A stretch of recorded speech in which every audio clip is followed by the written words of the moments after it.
Oh, Udah? and action. Oke, Mas Agus itu seperti apa dalam satu persen tadi pemanggilannya? Pemanggilannya biasa aja sih. Ada kerencangan lagi. Iya biasa aja sih pemanggilannya. Ada berapa sih yang ditanyakan oleh beliau?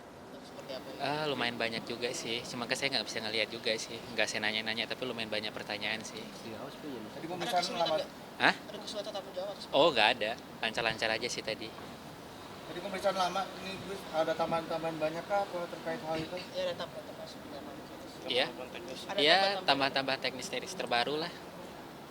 Tadi melihat polemik donasi ini kan ibaratnya sudah semakin katanya kalau dari pihak sana endgame nih. Iya. Ibaratnya menuju ke NTT. Kamu sendiri gimana? Kalau itu saya belum bisa memastikan gimana ininya ya. Itu kan ininya mereka gitu ya. Saya kurang paham kalau masalah itu sih. Iya. Ah. Masih memperjuangkan hak dari Mas Agus sendiri sampai saat ini masih semangat. Iya Seperti apa sih? tentu dong masih semangat. Yang namanya memperjuangkan hak pasti tetap semangat. Masa nggak semangat? Masih ada support dari Bang Farad juga kah? Maaf, ini bukti kami dari tim pembela kaum lemah. Kami kan juga dari kantor hukum Bang Farad Abbas. Ya sampai kapanpun kami masih mau mendukung Agus, membela Agus, dan akan berusaha semaksimal mungkin mengembalikan hak-hak Agus. Dan alhamdulillah hari ini kita sudah melakukan pemeriksaan atas laporan terhadap saudara Gary tentang pemindahan uang pada waktu itu dan tentang pengakuan dia sebagai lawyer. Untuk selanjutnya mungkin bisa diterangkan oleh saudara Yaldi. Ya. Enggak Bang. Agak kencang ya Bang. Oke. Ngomongnya Bang ya. Oke, kita hari ini dari tim pembela kaum lemah Agus ya hadir di Polda Metro Jaya untuk memenuhi panggilan terkait laporan polisi dugaan tindak pidana penipuan pasal 378 yang dilakukan oleh Gary Julian Saputra ya di Bank BCA Pondok Indah, Jakarta Selatan, yang dimana Gary Julian telah melakukan penipuan dengan mengiming-imingi Agus agar nanti dananya 1,3 miliar itu dititipkan dan dibulatkan di Yayasan Rumah Peduli Kemanusiaan. Setelah Agus mentransfer memindahkan dana tersebut, Gary Julian tidak memenuhi janji-janjinya yang akan melakukan pengobatan peruntukan matanya. Uang ini kan untuk digunakan pengobatan mata ya awalnya, tapi ini berubah menjadi hal-hal yang tidak diinginkan gitu. Seperti ada indikasi yang nantinya ya akan ya diduga akan diterima oleh penerima manfaat lain, yaitu korban bencana alam gitu dari Nusa Tenggara Timur. Bang ini kan melihat dari uang tersebut ya, bisa dibilang tuh akhirnya disumbangkan untuk warga NTT atau sepengetahuan Bang Agus sendiri. Iya. Gimana sih Bang? Mungkin dari pihaknya Kak Agus Iya. sendiri merasa kecewa nggak sih Bang? Ya memang Gary Julian ini dan kawan-kawan ini tidak ada persetujuan ya kepada Agus jika memang akan diduga ya uang tersebut akan dialihkan kepada korban bencana alam NTT. Tapi kita sedang mengajukan terlebih dahulu somasi peringatan hukum 3 kali 24 jam ya. Apabila Gary Julian tetap akan memindahkan dana tersebut kepada korban bencana alam NTT, maka kita akan siap mengajukan upaya hukum. Mas, ini kan dari postingan-postingan Denny Sumargo juga seperti ada kendala juga di NTT. Iya. Ya, belum ada penyaluran dananya di sana. Mungkin Mas sendiri udah melihat belum sih postingan? Iya, kita melihat sendiri posting-postingannya Denny Sumargo dan kawan-kawan tersebut. Tetapi hati-hati ya dengan uang tersebut. Uang itu merupakan hasil dari donatur yang memberikan sumbangan langsung kepada Agus ya. Tapi itu kan untuk objeknya kan untuk pengobatan mata. Tapi kalau objek tersebut Denny Sumargo dan Gary Julian tidak memperoleh persetujuan dari Agus dan kemudian dialihkan kepada pihak lain, ini kan ada indikasi perbuatan pidana ya. Jadi harus hati-hati terlebih dahulu melakukan upaya-upaya apalagi mengalihkan gitu ya. Apalagi kita sudah ketahui mereka sudah ada di sana kan ya. Nah, kita fokusnya untuk saat ini adalah pemeriksaan terhadap laporan polisi ya terkait dugaan tindak pidana penipuan yang terdahulu yang dilakukan oleh Gary Julian Saputra, yang dimana dia telah mengalihkan dananya milik Agus kepada yayasan itu saja itu pemeriksaan. Ada 38 pertanyaan ya yang ditanyakan kepada M. Agus Salim, dan saksinya kita juga hadir juga Mbak Emi Nurmala tadi ya. Mbak Emi Nurmala juga diperiksa sebagai saksi yang ikut hadir dalam di Bank BCA itu. Untuk Wawa sendiri apakah akan dijadikan saksi juga, kan bisa dibilang kan waktu itu Wawa juga ikut ke Bank BCA sendiri. Ya, Wawa atau Neneng Sumiati akan hadir nanti di tanggal 13 Januari 2025 di Polda Metro Jaya, agendanya pemeriksaan saksi gitu.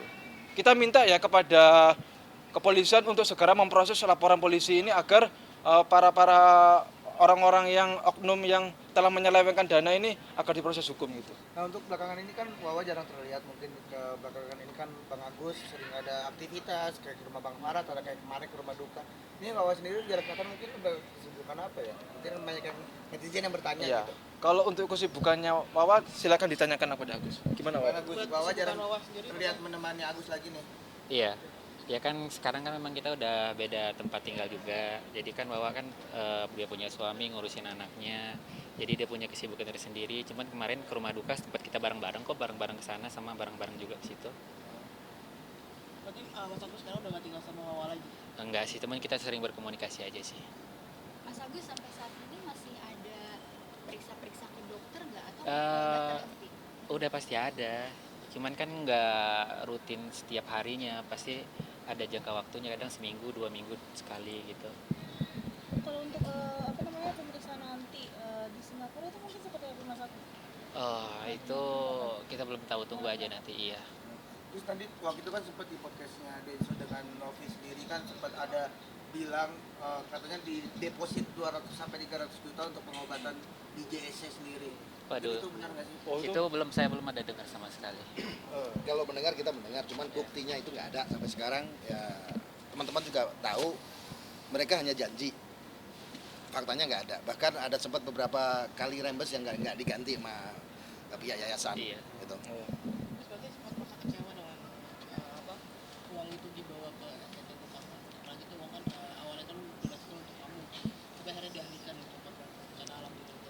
Iya, pasti untuk kecewa banget sih sebenarnya. Ya kan dulu katanya saya nggak punya etika, nggak punya moral. Sekarang berbalik. Siapa yang nggak punya etika sama moral? Itu aja sih. Tapi banyak komentar netizen katanya menjaga harga diri, kan Agus sempat bilang menjaga harga diri nih, gua nggak apa-apa nggak terima, menjaga harga diri. Nah itu Iya. tanggapannya gimana Gus? Sekarang begini, orang lagi depresi, apapun bisa dilakukan. Itu aja sih intinya. Sekarang kalau misalnya keluarga kita dihancurkan dengan hal-hal seperti itu, dengan membuat statement, dengan menyerang istri saya, keluarga saya, ya sekarang saya tanya aja sama mbak-mbak sama mas-masnya, kira-kira dalam keadaan depresi itu apapun bisa terjadi. Itu aja sih. Terus tapi sempat kaget gak sih kalau dana itu ada yang ngasih dialihkan ke NTT? Dengar? Ya Ya ada. kaget dong, aneh aja gitu, kok bisa gitu. Tidak ada persetujuan dari pihak kita juga bisanya melakukan hal seperti itu. Berarti kan itu udah nggak ada moralnya, gitu aja sih. Tapi ibaratnya pengennya ada persetujuan dari pihak Agus Ada gitu ya. komunikasi. Ya udah pastilah gitu. Ya, Betul. pokoknya dari Agus dari kuasa, Bang Rocky mungkin agak Oke. bisa jadi dari Agus sendiri intinya terkait masalah kasus NTT tadi sudah disampaikan juga dari Agus bahwa kita dari Agus sendiri pun kaget mendengar, dari kami pun sebagai tim kuasa juga kaget. Jadi kita tetap fokus kepada di besok nih ya tanggal 8 kita sidang di Pengadilan Negeri Tangerang terkait masalah gugatan yang dilakukan oleh donatur gitu. Jadi kami juga kemarin sudah bicara bahwa kami siap untuk siap untuk kita sama-sama di meja hijau untuk menjelaskan terkait masalah hak terkait masalah donasi ini, gitu aja. Nah, terkait masalah Agus sendiri tadi kami akan usahakan untuk hadir di besok tanggal 8 itu, dan kami juga meminta kepada kuasa hukum donatur segera menghadirkan para pemberi kuasa ya. Jadi dalam hal ini pemberi kuasanya kan kalau nggak salah kurang lebih sekitar 500 orang ya. Kami juga minta jadi memang mereka tuh sebenarnya memang ada gitu. Jadi jangan hanya batas surat kuasa saja, tapi memang prinsipalnya memang harus hadir. Jadi Gitu. ibaratnya di sidang pertama itu pengennya adanya saksi para donatur semuanya. Ya karena memang pada prinsipnya kalau misalnya dalam gugatan kan awalnya kan ada mediasi di sana. Nah proses mediasi itu kan berdasarkan peraturan Mahkamah Agung kan memang diwajibkan dulu nih hadir. Kalau terkait prinsipal. Jadi kami juga akan nanti meminta kepada hakim mediator untuk menghadirkan para prinsipal dari pihak donatur gitu aja. Besok Agus akan hadir atau nggak bisa? Kami upayakan Agus hadir. Kalau misalkan kondisinya memang fit, keadaan sehat, ya memang nanti akan Agus akan hadir. Untuk Untuk Pak Bakar sendiri sempat katanya mau lebih diutamakan nih. Apakah udah ada upaya mungkin Yang mana? luka bakar? Kan Yang Agus luka bakar. sempat bilang kalau bahwasannya ingin luka bakarnya tuh segera diproses terlebih dahulu dibandingkan matanya gitu. Mungkin Iya. Ya uangnya lagi diendapin. Ya, Tungguin. uangnya lagi di sana. Iya, diendapin. Dioper-oper dulu uangnya. Masa orang ini Nanti kalau udah dioper-oper udah capek, Iya. baru kayaknya sih. Dari pihak aliansi juga akan memberikan 1,3 juta kalau misalnya Agus membutuhkan katanya untuk pengobatan. Ya gini. Yang Kita- itu dibalik aja sebenarnya kan. kita nggak butuh janji, kita minta Iya, bukti. betul. Selama ini kan mereka hanya berjanji, Janji-janji buktinya nggak doang. ada.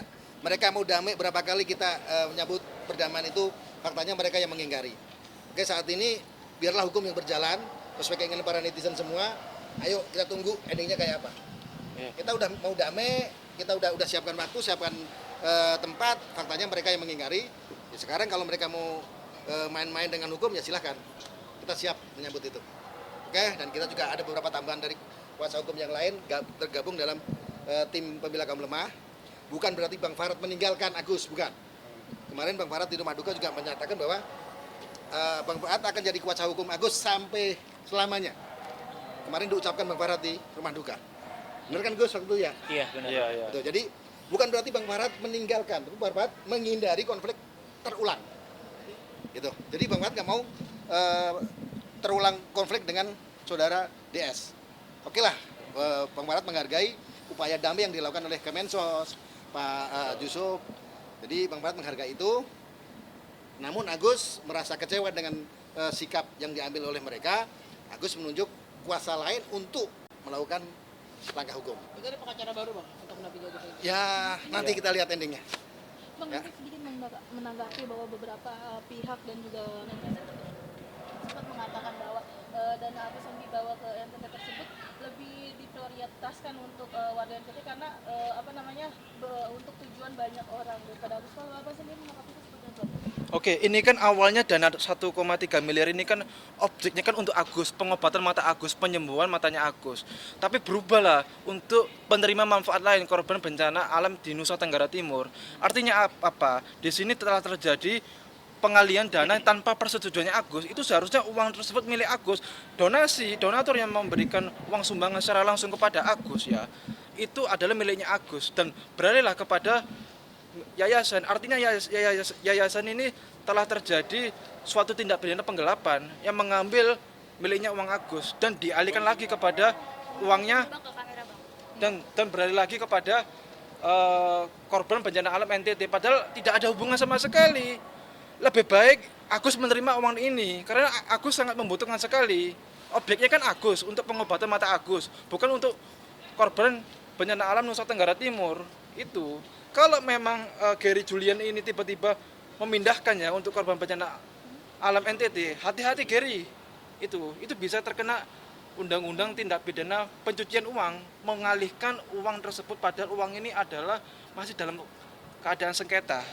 Uang ini miliknya Agus dulu ini, untuk pengobatan mata Agus berubah kepada penerima manfaat lain. Coba bayangkan, ini orang buta dimain-mainin loh. Orang buta, kita pengacara benar-benar membela.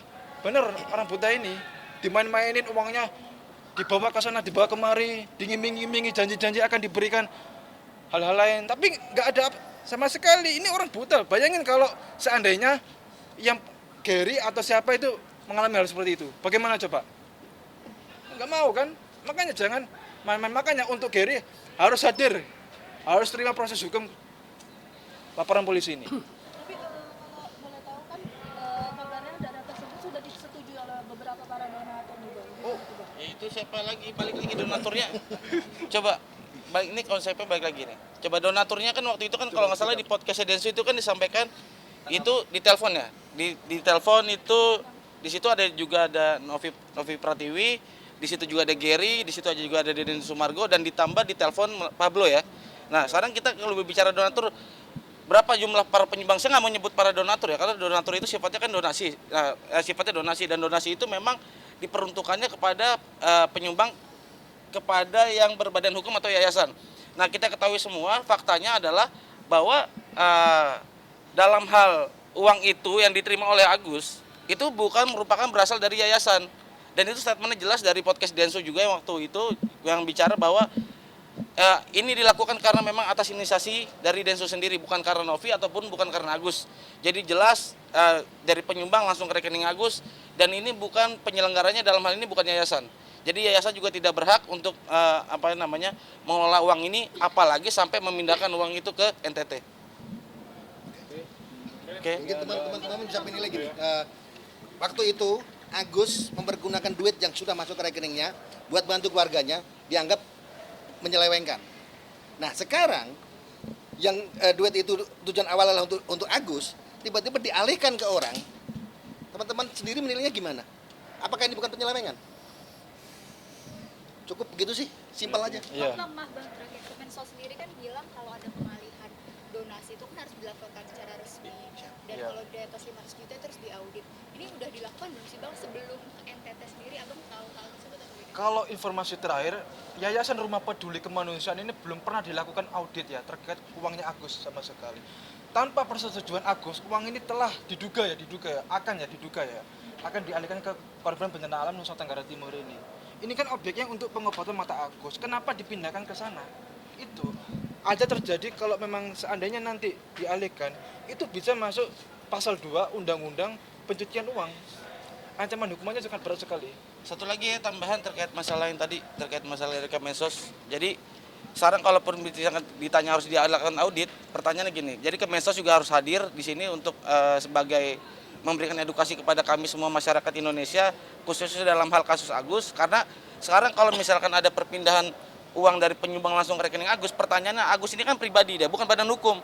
Pertanyaannya coba dijawab semua sama teman-teman. Agus harus melaporkan ini kepada siapa? Karena Agus pribadi, dia bukan badan hukum ataupun yayasan.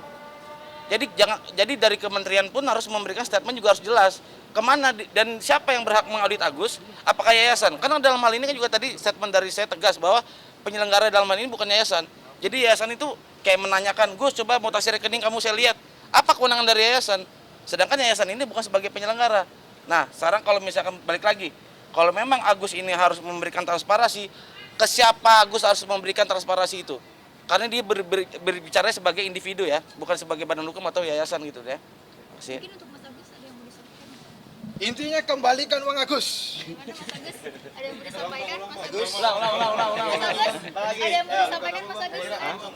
Tumi. Ya maaf. Ya paling Intinya mereka itu ya harus kembalikan uang Agus segera. Kalau tidak, proses hukum akan menanti. Mas Agus gimana? Hah? Ada yang mau disampaikan? Ya intinya itu aja sih, jangan mempermainkan orang sakit aja udah gitu. Jangan diputar-putar sana sampai sini sampai luka kering. Habis itu dengan alasan nanti lukanya udah sembuh, uangnya mau dialihkan ke yang lain.